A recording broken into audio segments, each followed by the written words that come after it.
Boa noite, estamos começando o programa Bate-Papo Legal, que tem o apoio do Viva Mais Saudável, e a entrevista de hoje é pelos Espaços Jurídicos com a advogada doutora Natália Siriani, de Uberaba, Minas Gerais, e o tema é militar doente ou acidentado quando o Estado falha e deve de proteção e o dever de proteção, nós vamos chamar aqui a doutora Natália. Lembrando que o programa Bate-Papo Legal.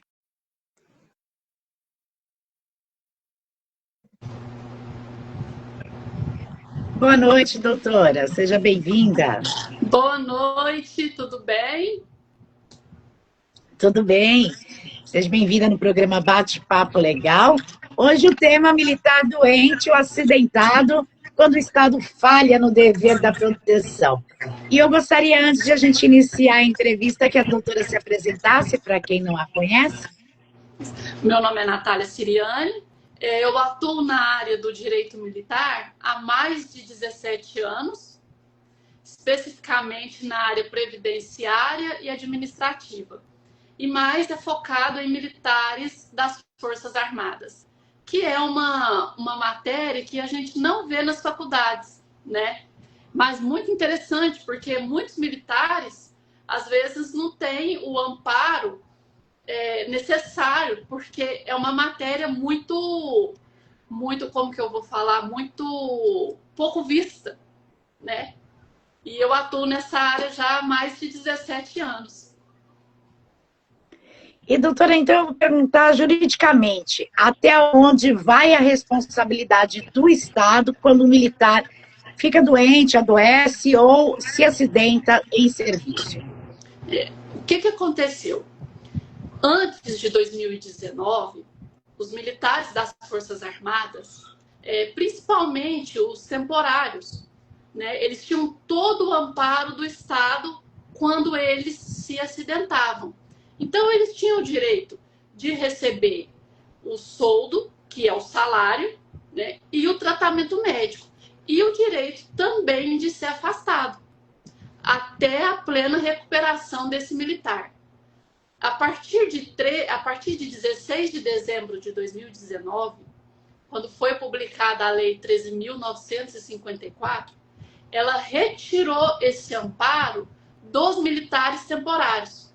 E isso é um absurdo, porque mesmo que esse militar tenha se acidentado em serviço, tenha comprovado o nexo causal entre a incapacidade dele e o serviço militar, ele não tem direito a continuar recebendo o seu salário. Esse militar, ele é encostado. Então, você fala assim, o fulano, né, o fulano militar, ele acidentou, ele está encostado. Até o nome é feio de falar, né? Porque parece que você está humilhando esse militar. Mas é assim que fala. Então, eles ficam encostados. É um instituto que chama Instituto do Encostamento, e ele só tem direito ao tratamento médico daquela lesão que gerou a incapacidade dele. Então, por exemplo, vamos supor que ele estava andando de moto e machucou o joelho. Aí instaurou uma sindicância, então ele tem uma lesão no joelho. Só que em razão dessa lesão no joelho, ele começou a mancar. E aí começou a comprometer a coluna. Só que o tratamento médico vai ser para a lesão no joelho. Até você provar que essa lesão na coluna é uma consequência daquele acidente, esse militar ele sofre muito ainda dentro do quartel. E aí, a partir dessa lei, e essa lei retirou esse direito desses militares temporários de ter aquele amparo que eles tinham antigamente. Porque o militar temporário, qual que é? É aquele rapaz que prestou o serviço militar obrigatório e decidiu continuar na carreira. Então, ali ele continua até 8 anos. Então, são os militares temporários, né? Aqueles que falam assim, não, eu tenho, ou se não, um cidadão, mesmo que ele tenha mais de 18 anos, mas tem alguma profissão e fala assim, não, eu vou trabalhar no exército, ele presta uma prova, mesmo assim ele não é de carreira, e decide ficar 8 anos, tipo um médico, um farmacêutico, um biomédico, um dentista. Então, esses são os militares temporários. E eles, quando adoecem, não têm direito mais a esse salário. Aí fica aquela pergunta: como que o Estado, né, ele está garantindo a recuperação desse militar se ele não tem dinheiro para tratar? Né? Como é que ele vai se deslocar para ser submetido às consultas? Como que ele vai comprar medicamento? E a maioria dos militares temporários, o que, que acontece? São de outras cidades, de outros estados. Então, quando aquele militar adoece e é mandado embora e ele é encostado, o que, que ele faz? Ele fala: olha, eu vou ter que voltar para a minha cidade, porque lá eu tenho família, eu tenho mãe, né? Eu tenho algum parente que pode me dar um suporte até eu recuperar para eu voltar a trabalhar. Só que o tratamento médico dele tem que ser realizado naquela cidade aonde ele servia. Então, muitos, por exemplo, o militar servia em Brasília, mas hoje está morando em Maceió. Como que ele vai deslocar de Maceió para Brasília a cada 15 dias? Não tem como ele realizar esse tratamento médico. Então, o Estado, ele falha nessa proteção, né? E nem entrando com um processo, doutora, resolveria? Então, Garantiria esse direito dele? A maioria dos casos são resolvidos com processo. Por quê? O comandante, na época, editou uma portaria falando que todo militar doente temporário tem que ser licenciado, que é mandado embora, e ser encostado. Então, o que, que eles fazem? Eles seguem a portaria. Né? Falam: não, nós estamos seguindo a portaria. Você está achando ruim? Procura um advogado e entra na justiça. Então, a maioria consegue através do Poder Judiciário, porque o juiz entende que essa situação fere a dignidade da pessoa humana, porque ele adoeceu servindo, ele foi obrigado a realizar aquela missão, aquela atividade. Né? E, doutora, existe diferença entre o militar do Exército, da Marinha, da Aeronáutica, da Polícia Militar e do Corpo de Bombeiros na hora de buscar a justiça? O que, que acontece? Os militares estaduais, que é a polícia e o Corpo de Bombeiros, eles são militares de carreira. Então, eles têm amparo. Então, adoeceu, eles são imediatamente afastados, né? Aí eles passam por uma inspeção do médico, o médico militar deles, atesta a incapacidade, e aí eles são agregados, que é afastado, e esse militar recebe o tratamento médico e o salário dele. O das Forças Armadas, como a maioria do efetivo é temporário, para eles só resta a busca pelo Poder Judiciário, porque para eles existe essa diferença, para eles são encostados. E o que é mais, sim, absurdo, porque o tempo que eles estão trabalhando, eles pagam o fundo de saúde, mas quando adoece não pode usufruir. E nesse caso serve tanto para o Exército, quanto para a Marinha e quanto para a Aeronáutica igual, então, no caso. Isso.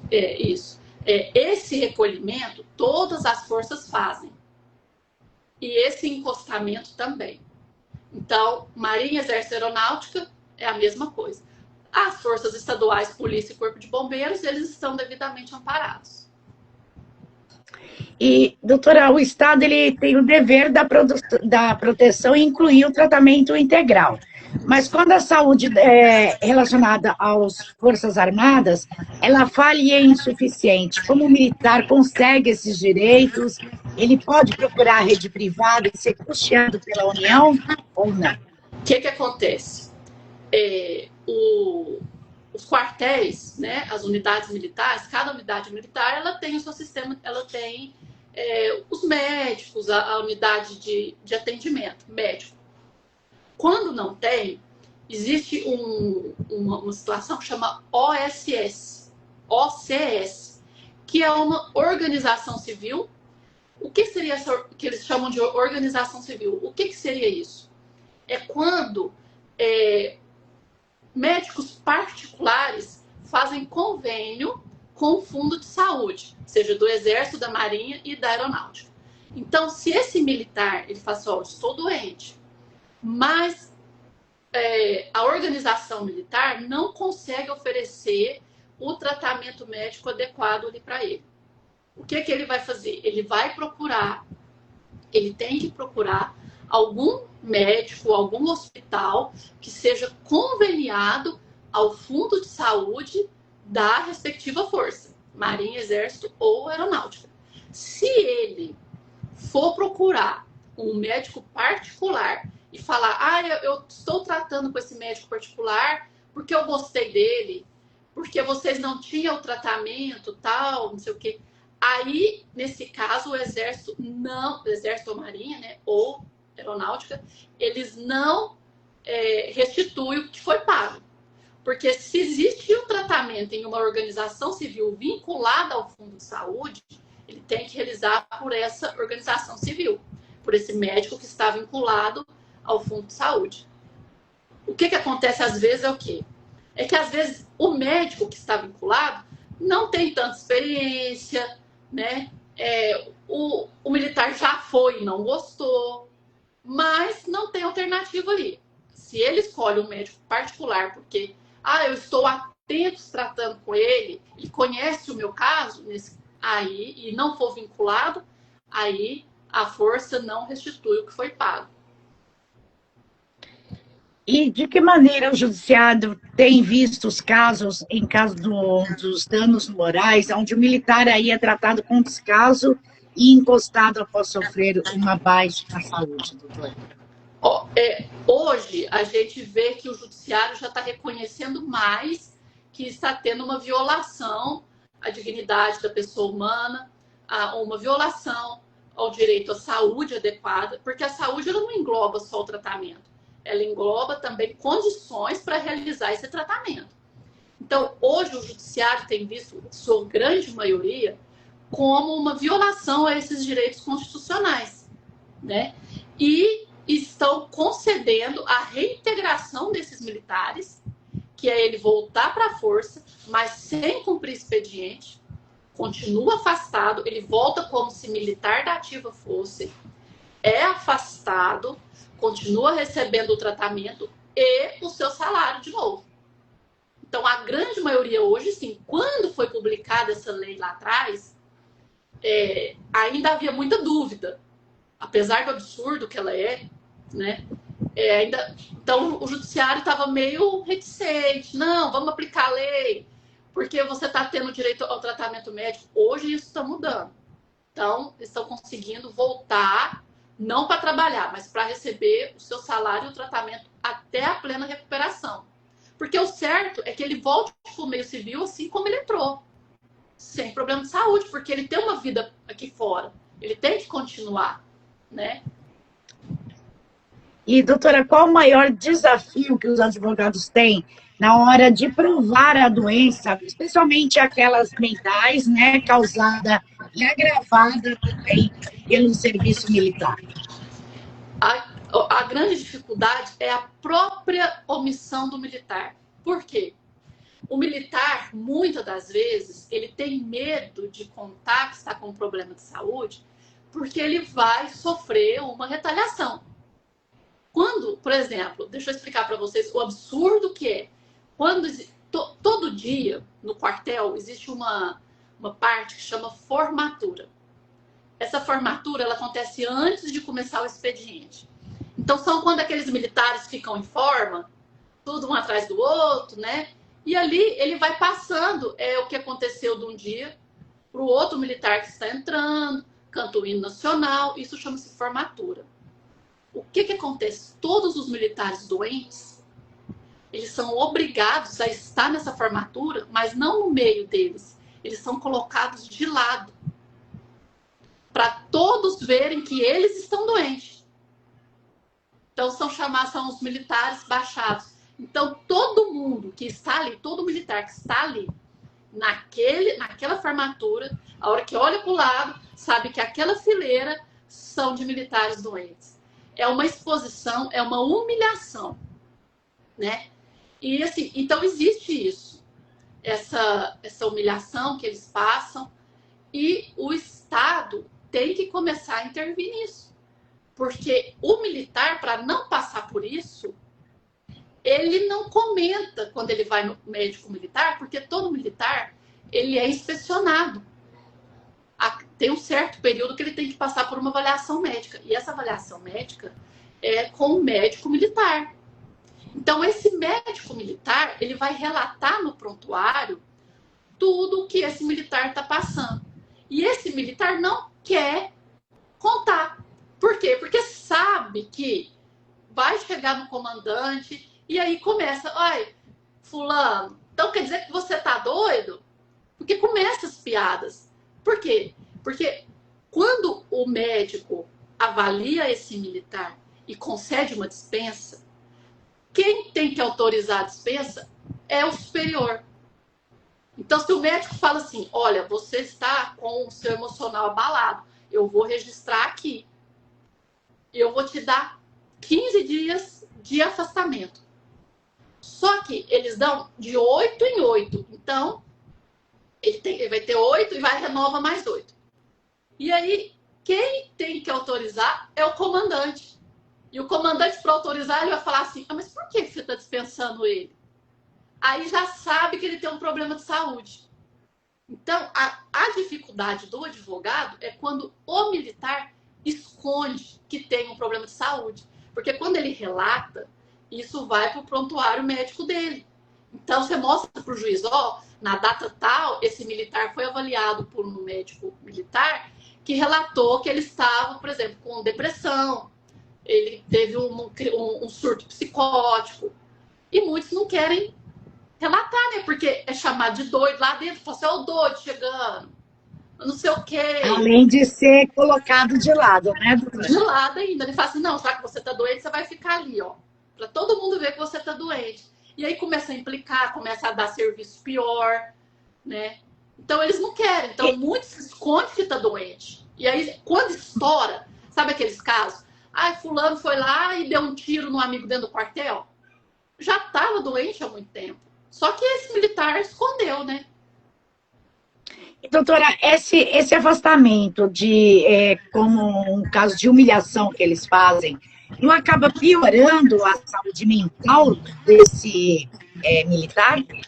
Muito, muito, porque tem casos que começam com assim, ó, por exemplo, o militar ele está com um transtorno de adaptação.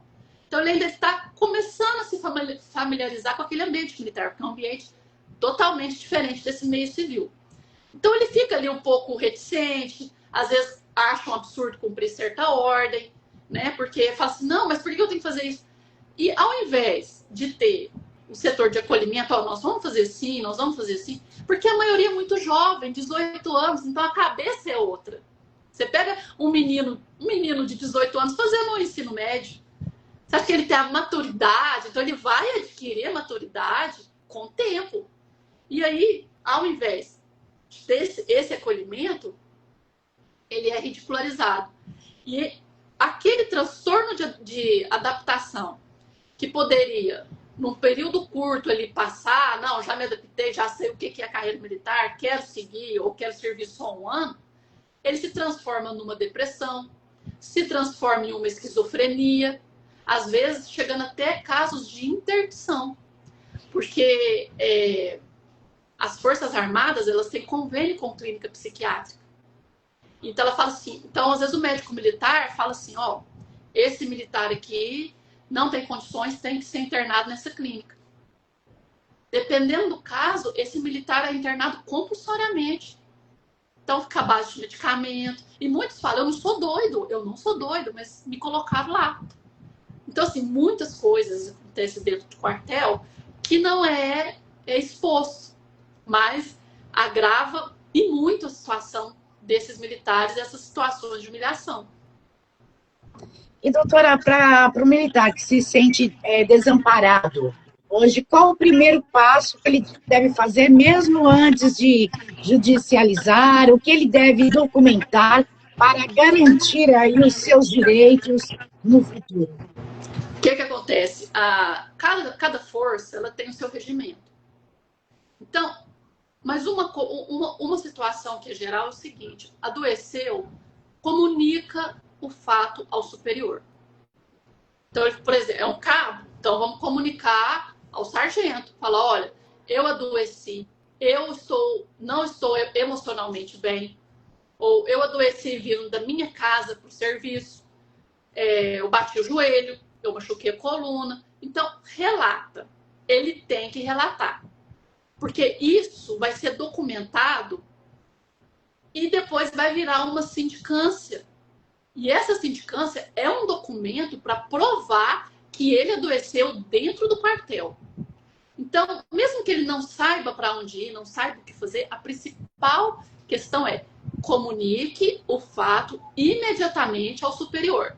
O superior ficou quieto, ficou omisso, ele mesmo pode fazer uma parte de acidente, que é onde ele mesmo vai contar, falar assim, olha, no dia tal, eu estava voltando do quartel para minha casa, né? Ou eu estava cumprindo uma missão e eu machuquei. Então, em razão disso, solicito que seja instaurada uma sindicância. Então, mesmo se o superior ficar omisso, ele pode fazer uma parte de acidente que vai instaurar uma sindicância dessa parte de acidente. Esses documentos são documentos que vão comprovar que a doença surgiu durante e em razão da prestação de serviço militar. Aí, fez tudo, tá tudo certinho, tá tudo bonitinho, o procedimento vai caminhar normal. Mas, às vezes, é necessário, durante esse trâmite, principalmente de uma sindicância, ele contratar um advogado. Porque mesmo sendo acidente de serviço, eles retiram essa condição. Falam, não, mas você demorou 10 minutos a mais para chegar aqui. Então não é acidente de serviço porque você provavelmente desviou da rota, desviou do trajeto. E às vezes nem foi, não tem nada provando isso. Então, a primeira coisa, sozinho, ele comunica ao superior.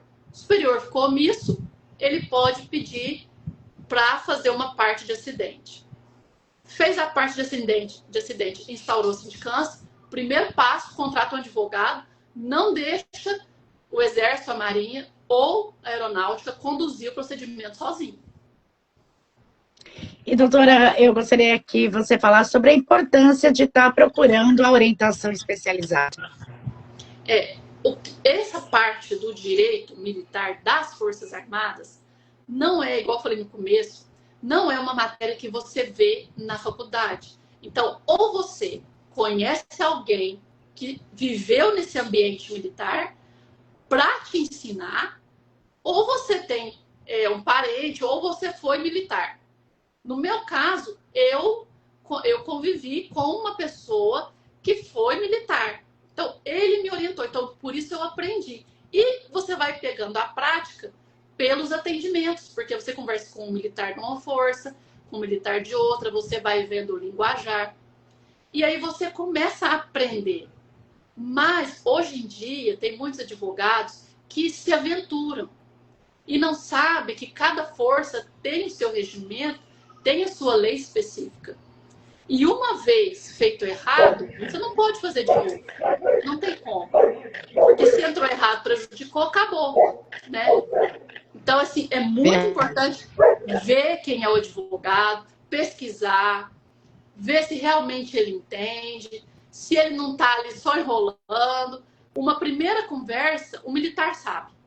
Porque militar, ele é muito esperto, né? Ele já é treinado para isso. Então, ele sabe se o advogado sabe, se o advogado está enrolando.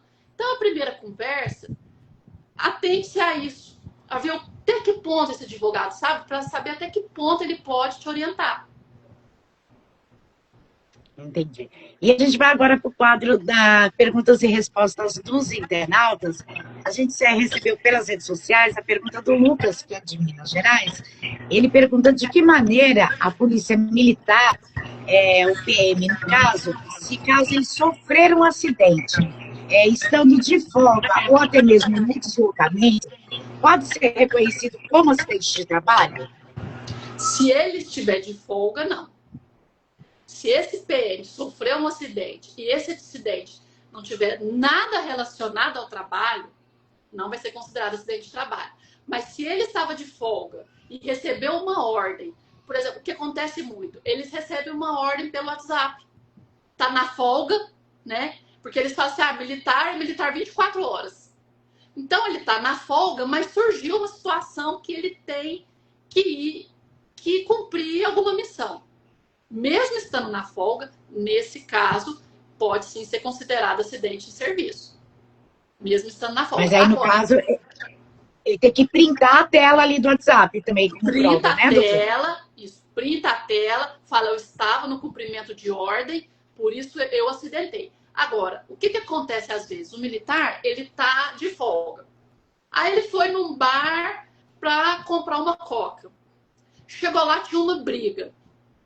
2 pessoas brigando. Ele foi, tirou a arma para poder defender um outro. Aí ele não estava em cumprimento de ordem. A não ser que fosse uma situação que ele tem que intervir porque um ia matar o outro. Aí é uma situação que ele é obrigado a intervir, mesmo estando de folga. Mas uma situação que não envolve ele, que não tem perigo, vamos supor, 2 pessoas embriagadas, brigando, dando soco ali e tal. Então o que ele faz? Liga lá no batalhão, manda a viatura vir e fala, eu sou o sargento tal, precisando de uma viatura aqui no bar tal. Porque se ele se envolver uma situação que depois vai apurar, porque vai instaurar um procedimento, e falar que não havia risco e ele acabou se acidentando no meio dessa briga, aí eles vão retirar a condição de acidente. Agora, se havia ali um risco de vida, aí não, aí é uma outra situação, né? Por exemplo, ele é um bombeiro, tá passando numa casa, tá pegando fogo, ele tá de folga, mas ele tem a obrigação, o dever de entrar lá e resgatar a pessoa que estiver dentro desse imóvel. Aí acidentou, machucou, estava na folga, mas ele estava no cumprimento de um dever. Aí acidente de serviço. Agora não tinha nada, né? Aí realmente ele foi, não tinha perigo de vida para ninguém. Aí ele foi por conta e risco. E a gente tem uma outra pergunta que é do Ricardo, do Rio de Janeiro. O Ricardo manda, boa noite, doutora. Em relação à saúde mental, quando o Estado retira a arma de um policial por depressão, mas não oferece o tratamento adequado, pode ser configurado falha no dever de proteção? Pode. Porque o Estado, ele tem que devolver para esse militar as mesmas condições que ele tinha quando ele entrou. Então, ele não pode falar assim, olha, você adoeceu, né, a gente retirou sua arma, mas deu ali só umas 2 terapias para esse militar, e assim, ele não ficou totalmente curado. E aí ele devolve a arma para ele, por exemplo, e no momento ali que ele está num estado emocional muito alterado, ele pode pegar uma arma, matar um terceiro, se suicidar. Aí, nesse caso, o quê? O dever de falha vem do Estado, porque o Estado teria que ir acompanhando esse militar até a sua cura efetiva. E não oferecer tratamentos esporádicos, porque eles vinculam muito, falam assim, você só vai tratar com o médico militar. E às vezes o próprio militar não quer, porque ele fala, não quero que ele fique sabendo da minha vida. Né? Eu não quero que ele saiba que eu estou doente, eu quero tratar com uma outra pessoa de fora. E aí fica meio complicado. Mas assim, existe casos, sim, em que se ele não dá o tratamento até a cura efetiva, é uma falha na recuperação, na proteção desse militar. E a gente tem a pergunta também enviada pelo chat do Legal, do site jurídico da Vânia de São Paulo. A pergunta é, o Estado pode ser responsabilizado por essa falha? Claro, obrigada. Pode sim. Inclusive, o militar, se ele ficar doente, em razão dessa falha na sua recuperação, ele pode ser reformado por incapacidade definitiva e receber uma indenização por danos morais. Porque o Estado, ele tem o dever de proteger. Até porque o serviço militar, ele é obrigatório. Então, você não, ainda mais se for naquele primeiro ano, o cidadão do sexo masculino, ele não tem a opção de não servir. Ele pode ser dispensado. Mas ele fala, eu não vou servir. Não, ele não tem essa opção. Né? Todo menino que faz 18 anos tem que ir lá na junta se apresentar. Aí, se nesse período de um ano que ele está lá servindo, adoece, tem que o Estado ele é obrigado a reparar essa situação. Ah, mas ele estava no seu quarto ano, quinto ano, ele quis continuar. Não interessa, ele está sob a tutela do Estado. Todo militar ele está sob a tutela do Estado. Administrativamente, ele não vai conseguir nada, óbvio. Mas essa indenização, o Poder Judiciário já reconheceu, sim, que quando existe uma falha nesse dever de proteção e até quando o estado de saúde agrava também em razão dessa falha, esse militar tem o direito de ser indenizado. E aí o valor da indenização... A gente tem aqui a pergunta do José Moraes, que é de Minas Gerais. Ele manda: boa noite, doutora. As doenças degenerativas que se agravam com esforço repetitivo, pode ser prova com causa que foi do serviço ou e não do envelhecimento natural? Pode, porque o que acontece? Quando o militar ele ingressa na carreira, ele é submetido a uma rigorosa inspeção de saúde. Porque a lei determina essa rigorosa inspeção. Se eles fazem ou não, aí já é uma questão deles lá. Mas a lei fala que tem que ser rigorosa. Então, quando existem certas doenças degenerativas, algumas vezes a administração já conhece que esse militar tem uma doença degenerativa. E a própria natureza do serviço militar, que ela tem um esforço físico repetitivo, é uma carga além do normal, né? Eles trabalham todos os dias, pegando peso. Então, assim, é uma atividade mais desgastante. Então, essa doença degenerativa, quando o militar incorpora com essas doenças, obviamente que ela vai se agravar em razão da prestação de serviço militar. Porque se ele tivesse no meio civil, pode ser que ele ficaria doente, mas não ficaria doente em 2 anos. Às vezes ficaria doente lá daqui 15, 20 anos. Então, você pega uma pessoa que você sabe que ela tem uma doença degenerativa e essa doença evoluiu negativamente em razão da natureza das atividades exercidas, porque o serviço militar, ele exige uma capacidade física além do normal, obviamente que essa pessoa ela vai adoecer antes. Então, nesse caso, buscar a orientação de um advogado para poder reconhecer esse nexo, porque a administração, muitas vezes, ela isenta, ela fala, não, a doença é degenerativa, ela ia surgir de qualquer maneira. Mas ela esquece não, né? Ela ignora que essa doença agravou em razão da prestação do serviço. Ela se adiantou. Então, às vezes, você vê rapaz de 20, 25 anos com doença que ele teria lá para os seus 50, 60. E a gente também já teve casos também de rapazes que acabam entrando nas Forças Armadas e devido à atividade do esforço repetitivo, ela acabou até sofrendo um infarto e outros vindo até a falecer. Isso é devido ao esforço exagerado lá dentro sendo cobrado por eles ou uma falta também dessa avaliação, doutora? O que acontece? Todo militar, periodicamente, ele é submetido a uma avaliação médica. Só que tem muitos militares, aliás, e nessa avaliação médica é emitida uma ata. Então, nessa ata já fala, às vezes, se o militar está obeso, se tem um risco cardíaco, né? E aí ele tem que ser afastado ou exercer atividades de acordo com o seu quadro clínico atual ali. Então, se ele está obeso e tem uma propensão a ter um infarto, ele não pode ficar fazendo atividade de campo. Então, vamos mais deslocar ele para atividades administrativas, né?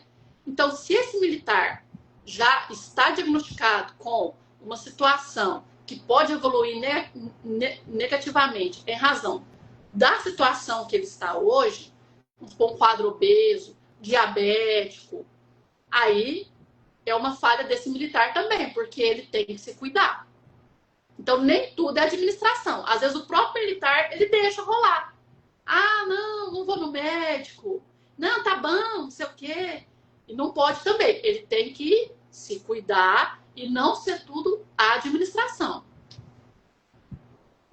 A gente tem a pergunta do Felipe, que é de Minas Gerais. O Felipe manda: boa noite, doutor. Eu fui desligado do quartel porque ele disse que eu estava apto, mas a lesão acabou piorando. Eu posso entrar com um processo para ser reintegrado e receber o tratamento, mesmo estando fora das forças? Principalmente por estar fora das forças, ele tem que fazer isso. Agora, o que ele tem que observar é se já não passou mais de 5 anos da data que ele foi licenciado até hoje. Porque se passou, ele não tem o direito mais, porque o direito dele prescreveu. Mas se não passou, ele tem o direito de sim entrar, buscar a orientação jurídica e ingressar com uma ação judicial para ele ser reintegrado e receber, além do tratamento médico, voltar a receber o soldo que ele recebia quando estava na ativa, para poder fazer um tratamento médico adequado. Administrativamente ele não vai conseguir, só judicial mesmo. E a gente tem a última pergunta das redes sociais, é do Douglas, de Santa Catarina. O Douglas manda: boa noite, doutor. O Estado pode mandar embora alguém que se acidentou no serviço ou é obrigado a manter ele está 100%? A lei que ampara os militares fala que o militar ele tem direito à recuperação, conservação do seu estado de saúde. Então, pela lei, essa é uma lei federal. Essa lei fala que ele não pode ser mandado embora. Mas como existem essas portarias que foram editadas pelo comandante e fala que ele tem que ser mandado embora, por quê? Porque ali ele perde a sua utilidade. Então, para eles, se você machucou o joelho, se você machucou a coluna, você não é mais útil. Então, você vai ser mandado embora. Mas o certo é manter esse militar lá. Porque uma lei federal, ela é hierarquicamente superior a uma portaria, a uma instrução normativa e à Constituição. Então, o certo é manter esse militar incorporado, recebendo tratamento e soldo até a sua cura total. Mas eles não fazem isso. Mas o dever é manter sim. Por isso que muitos entram com além do pedido de reintegração de danos morais. Aí entra com a lei pedindo para que receba essa indenização. Seria de quanto, mais ou menos, doutora? Tem previsão? Então, aí depende da extensão do dano, né? Então, por exemplo, às vezes tem militar que ele tem uma lesão no joelho, mas ele vai ser recuperado ainda, ele tem condições de recuperar. Aí é um valor 10 mil, 5 mil. Aí, agora, tem militar que não consegue mais fazer nada sozinho, depende da ajuda de terceiros. Aí, às vezes, o tribunal dá 20, 30. Então, depende da extensão do dano, dessa incapacidade desse militar, para esse valor dessa indenização. E é importante também que eles saibam que quando eles são reintegrados, aquele período que ele ficou fora, ele recebe também, que são os atrasados. Então, ele vai voltar a receber o salário dele e lá no final, aqueles, vamos supor, 2, 3 anos que ele ficou fora, ele vai receber com juros e correção também. E, doutora, a gente está chegando ao final da entrevista. Eu gostaria que a doutora deixasse os seus contatos para as pessoas acompanhar o seu trabalho, suas dicas. Como pode estar fazendo? Periodicamente eu faço vídeos, né, relacionados a essa área do direito militar no meu Instagram, que é Natália Siriani, natalia.siriani, @adv. Siriani é conceito do I, porque muita gente escreve Siriani com S, né? Então, esse é o meu Instagram. Podem ir me acompanhando por lá. Eu posto várias dicas sobre o direito militar, sobre o direito administrativo militar também, que é quando esse militar tem uma sindicância, algum outro procedimento. Também posto sobre isso. O meu telefone para contato, caso tenha alguma dúvida ou queira contratar algum serviço jurídico, é 34, eu sou de Minas, 996467779. Estou disponível também pelo meu Instagram, no direct. E, caso tenha alguma dúvida, não hesite em entrar em contato, não espere muito tempo, porque senão lá na frente depois não tem nem o que o advogado fazer, né? Porque aí o dano já ocorreu. É verdade. Como a doutora disse, existe um prazo, né, de 5 anos para poder estar recorrendo, né? De 5 anos. Se passar, Aí depois não tem jeito mais, porque aí o direito prescreveu. E, doutora, faltou a falar algo que a doutora gostaria de estar acrescentando sobre o tema de hoje? Eu queria orientar, assim, se você é militar, se você tem algum conhecido militar, oriente principalmente os jovens que estão entrando agora. Nós estávamos no período de alistamento, que é janeiro e junho. Junho vai ter agora de novo. Então, 2 vezes por ano tem esse período de alistamento.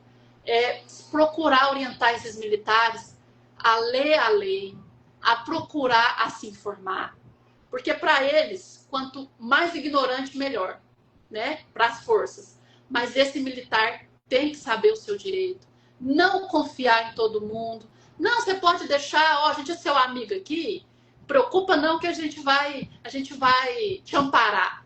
E quando vê, chega lá uma carta, ó, você foi mandado embora, você não tem direito a nada. Então, assim, procure estudar, procure se informar. Tem dúvidas?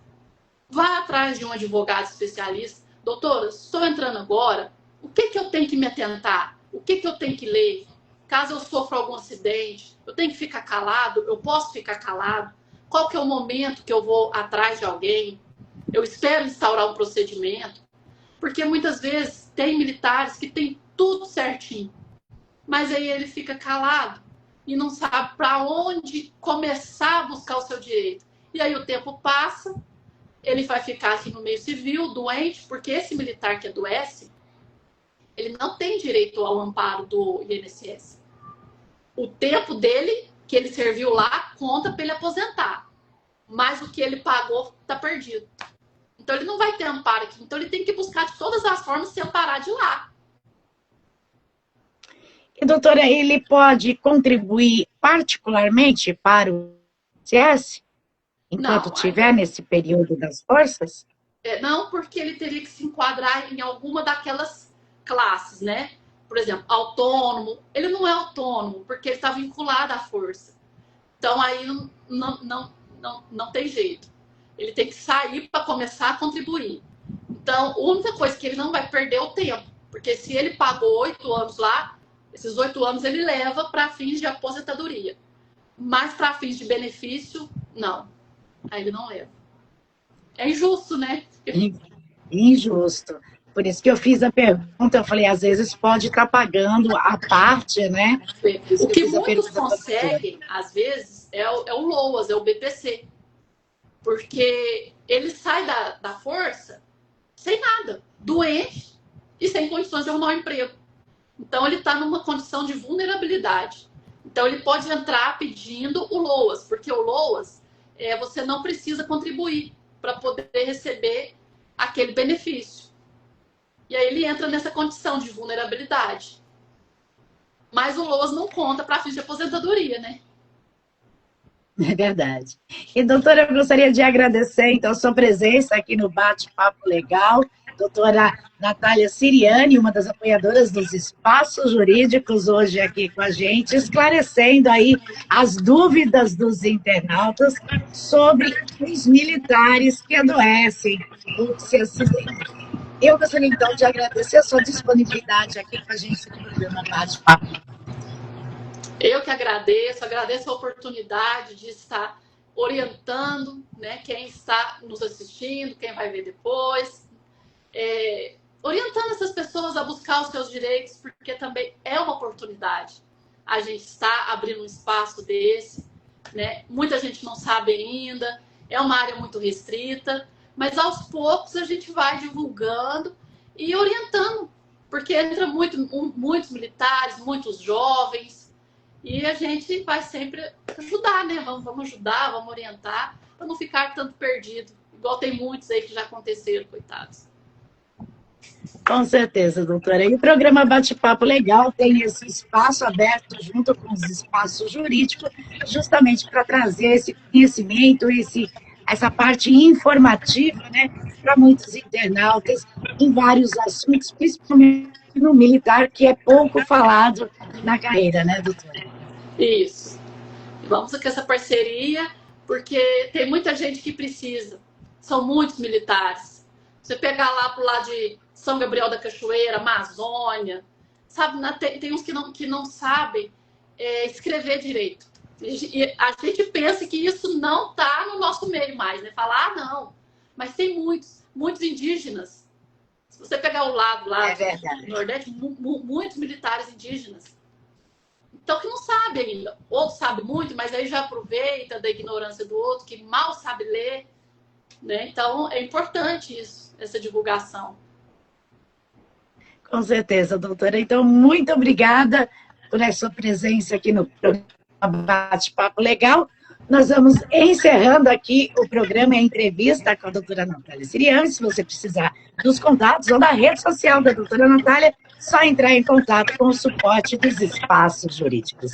Uma boa noite, doutora, e até o próximo programa com mais uma entrevista. Boa noite, muito obrigada.